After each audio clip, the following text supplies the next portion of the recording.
VS. അച്യുതാനന്ദന്റെ എതിർപ്പ് എൽ.ഡി.എഫ് പ്രവേശനത്തിന് തടസ്സമാകുമെന്ന് കരുതുന്നില്ലെന്ന് ആന്റണി രാജു.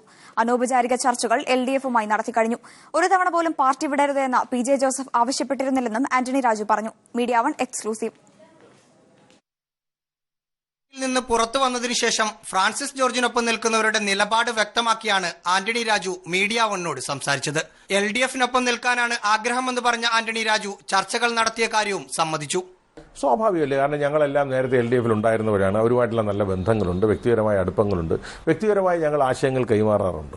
വി.എസിന്റെ എതിർപ്പിനെ കുറിച്ച് ചോദിച്ചപ്പോൾ പ്രതികരണം ഇങ്ങനെ: കാരണം അദ്ദേഹം സംബന്ധിച്ചിടത്തോളം അദ്ദേഹത്തിന് അങ്ങനെയല്ല ഇപ്പൊ പറയാൻ കഴിയുള്ളൂ. കാരണം പെട്ടെന്ന് കയറി അദ്ദേഹത്തിന് കാര്യങ്ങൾ മനസ്സിലാക്കി പ്രവർത്തിക്കുമെന്നാണ് അദ്ദേഹം വിലയിരുത്തി പഠിച്ച് അപഗ്രഥനം നടത്തി അദ്ദേഹം തീരുമാനമെടുക്കുമെന്ന് പറയുന്നതിനകത്ത് എന്താ അതിനകത്തൊരു അസ്വാഭാവികതയും ഞങ്ങൾ കാണുന്നില്ല.